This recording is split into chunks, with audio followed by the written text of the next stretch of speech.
কেমন আছেন সবাই? আশা করি সবাই ভালো আছেন, সুস্থ আছেন। শুভ সকাল বন্ধুরা, আবারও আরেকটা নতুন ভিডিওতে আমি রূপা আছি আপনাদের সাথে প্রাঙ্গণে মোড় চ্যানেল থেকে।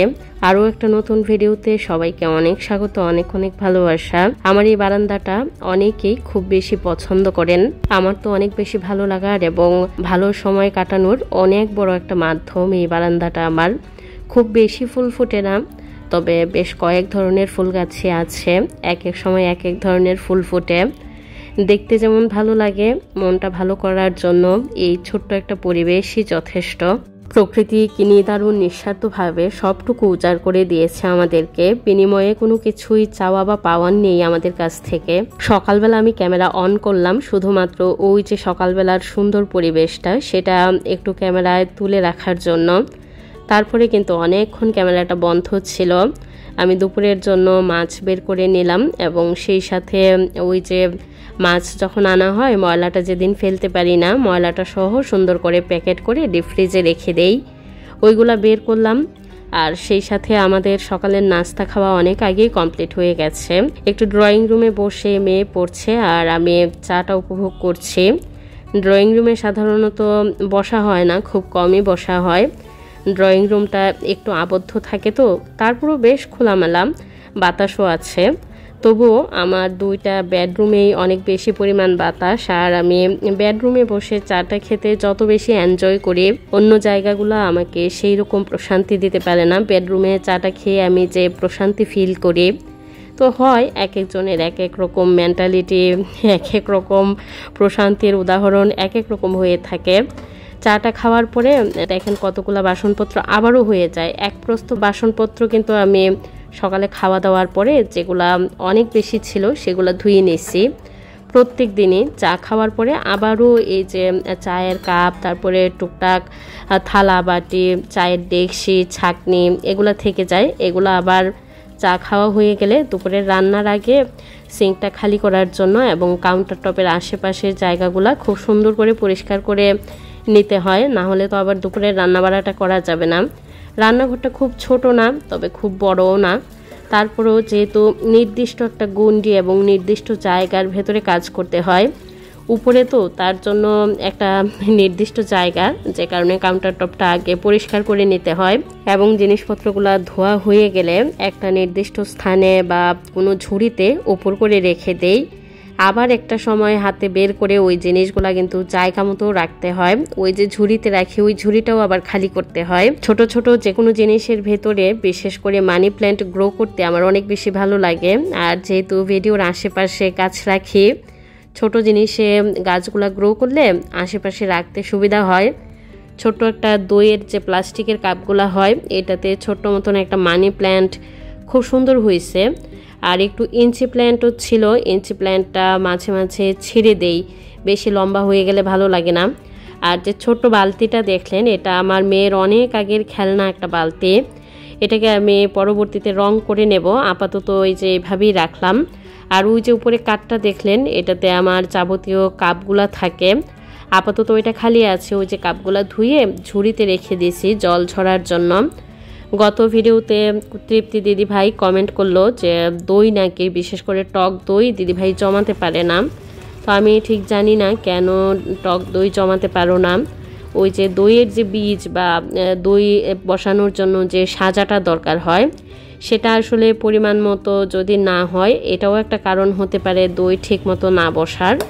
এবং যে উষ্ণ জায়গাতে রাখা হয়, সেটাও যদি ঠিক মতো উষ্ণ না থাকে, গরমের যে মাত্রাটা, সেই মাত্রাটা যদি ঠিক মতো না হয়, সেক্ষেত্রেও দই ঠিক মতো না বসার একটা কারণ। তো আমি তো সবসময় এই যে ওভেনেই ভেতরে রাখি। তোমার দই যদি ঠিক মতো না বসে, তুমি একটা কাজ করতে পারো, বড় যে কারি কড়াইগুলা হয় না, তোমার তো দেখলাম ননস্টিকের অনেকগুলা কড়াই আছে, একটা কড়াই তুমি প্রিহিট করে নিতে পারো, অথবা ওভেনের ভেতরটাও তুমি প্রিহিট করে নিতে পারো, তোমার তো ওভেনও আছে। সেটা প্রিহিট করে আমি তো দেখলেই একদম দইয়ের যে টক দইয়ের যে ডিব্বাগুলা হয় সরাসরি রেখে দিলাম। তো যেহেতু তোমার দইটা সঠিকভাবে বসে না, তুমি এটাকে গরম তোয়ালে অথবা গরম একটু কম্বল, ছোট টাইপের যে কম্বলগুলো হয় বাচ্চাদের, সেগুলা দিয়ে মুড়িয়ে ওই ওভেনের ভিতরে রেখে দিও। আর দইটা বসানো হয়ে গেলে সেই দইটাকে পরবর্তীতে ফ্রিজে রেখে দিও। আশা করি এই ছোট ছোট যে কয়টা কথা বললাম ওইগুলা যদি ফলো করো তো টক দই নিশ্চয়ই বসবে, না বসার কোনো কারণ নেই। কথা বলতে বলতে দুপুরের ওই যে তরি তরকারিগুলো কেটে নিলাম, আর মা দেখলাম হলুদ লবণ মাখাই ফেলছে মাছে। তো আমি বললাম দেও, আমি একটু সুন্দর করে আগে গোছগাছ করে দিই তোমাকে, তারপরে মাছটা ভাজা শুরু করো। আর এই কালো কড়াইটা দেখে কেউ নিন্দা করবেন না, কড়াইটা কিন্তু আমি ইচ্ছে করেই কালো করে নিয়েছি, অনেক বেশি পাতলা হয়ে গেছে। আর একটা কড়াই একটু কালো করে নিলে মাছ টাছ ভাজতে অনেক বেশি সুবিধা হয়। আপনারা হয়তো শুরু থেকে যারা আমার ভিডিও দেখেন খুব ভালো করে খেয়াল করবেন, আমি পারতপক্ষে ননস্টিক ব্যবহার করি না, যার কারণে ওই কড়াইটা এমনিতেও কিন্তু অনেক বেশি পাতলা হয়ে গেছে। এটাকে যদি আমি ঘষা মাজা করি এটা টিকবে না। তো যাই হোক, গত ভিডিওতে অনেকের রিকোয়েস্ট ছিল এই রেসিপিটা যেন শেয়ার করি। ডাটা পাতা তো দেখলেনই, গত ভিডিওতে আমি খুব ভালো করে মিহি করে কুচি করে ওইটাকে একটা রৌদ্রই লাগাইছি, বেশি না, কিন্তু ভালো রৌদ্র, এক রৌদ্র লাগালেই হবে। আর পরিমাণ মতো শাকের পরিমাণের উপর তেলটা নির্ভর করবে।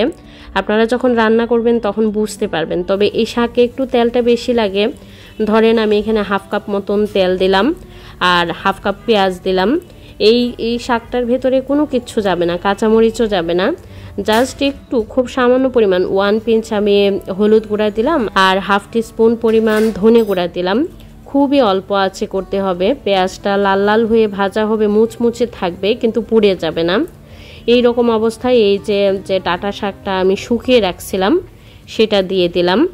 এবার আর কোনো কাজই করতে হবে না, খুব অল্প আছে, এটাকে 2-4 মিনিট নেড়ে চেড়ে তারপরে নামিয়ে নেব, কারণ অলরেডি শাকটা তো শুকানো আছে, এটা আর বেশি ভাজাভাজি করলে তেতো হয়ে যাবে।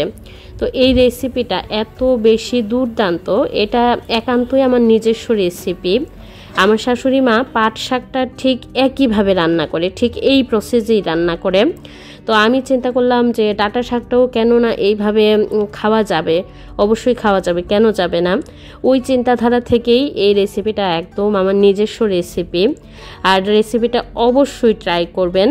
পাতাগুলা পরিষ্কার করতে যায় একটু কষ্ট, তো পাতাগুলা যদি পরিষ্কার করতে কারোর কাছে কষ্ট মনে হয়, যখন ডাটা শাক আনা হয়, ডাটার সাথে তো গাছের সাথে তো পাতাটা লাগানো থাকে, যাদের খোলামেলা জায়গা বা গ্রামের বাড়ি, আপনারা যে কাজটা করতে পারেন, গাছে থাকা অবস্থায় পাতাগুলা ধুয়ে একটু বারান্দা বা কোনো গাছে কিংবা একটা বাঁশের মধ্যে ঝুলিয়ে রেখে দেবেন। এতে করে পাতায় যে জলটা থাকবে অবশিষ্ট সেটাও ঝরে যাবে আর পাতাগুলা ধোয়া হয়ে যাবে। আমার মতো একটা একটা করে উকুন বাছার মতো পরিষ্কার করতে হবে না।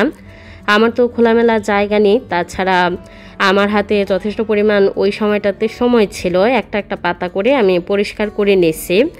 তারপরে এটাকে যতটা সম্ভব কুচি করে নেবেন। কুচি মানে একটু মিহি কুচি করতে হবে, ওইটা দেখার সৌন্দর্য আর কিছুই না। পাতাটা একদম আস্ত শুকিয়ে হাতে গুঁড়ো করে নিলেও কিন্তু কোনো সমস্যা নেই, তবে ওই যে দেখার সৌন্দর্যের জন্য আমার শাশুড়ি আমার বিয়ের সেই পর থেকে আমি দেখছি উনি খুব সুন্দর করে চুলের মতো করে কুচি কুচি করে কাটে, দেখতে বেশ ভালো লাগে। তো ওইভাবে করেও আপনারা শুকিয়ে রেসিপিটা ট্রাই করতে পারেন এবং আমি বলবো অবশ্যই ট্রাই করবেন। পরবর্তীতে যারা ট্রাই করবেন আমাকে একটু কমেন্টে জানাবেন, জানতে পারলে আমার ভালো লাগবে। ভিডিওর কোনো অংশ যদি একটু ভালো লাগে প্লিজ কিপটামি না করে একটা লাইক দিয়ে দেবেন। অনেকেই লাইক দিতে ভুলে যান, আগে লাইক দেবেন তারপর কমেন্ট করবেন। ভালো থাকবেন, সুস্থ থাকবেন, অনেক বেশি আনন্দে থাকবেন, সকলকে আনন্দে রাখবেন। আবারও দেখা হবে।